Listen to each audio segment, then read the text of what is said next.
Masih kurangnya atlet tenis meja berbakat khususnya di kalangan usia dini menjadi alasan dari PTM Perkutut melakukan kejuaraan tenis meja se-Sumatera, bahkan dihadiri oleh satu klub tenis meja dari ibu kota Jakarta.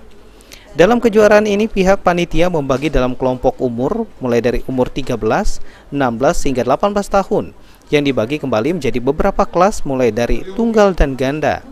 Selama ini PTM Perkutut sendiri terus melakukan pembinaan terhadap sejumlah atlet tenis meja di Palembang khususnya, hingga keluar Palembang bahkan keluar Provinsi Sumsel.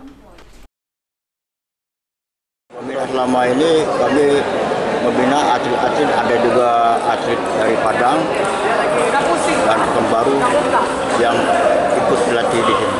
Mungkin harapan kita Pak dari kejuaraan ini apa Pak?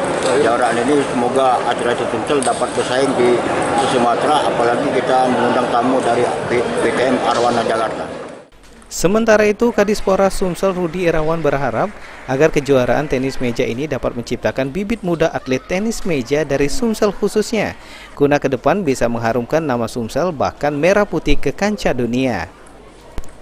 Dengan terus dibinanya para atlet tenis meja ini, baik itu di klub ataupun itu melalui PT MSI, dan ini akan memacu semangat para atlet, dan dari kompetisi-kompetisi yang sering dilakukan secara teratur, tentunya ini akan menjadi semacam evaluasi untuk pembinaan-pembinaan ke depan.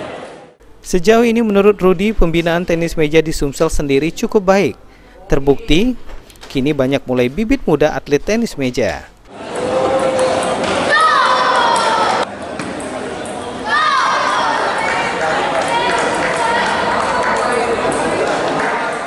Firman Hidayat, PAL TV.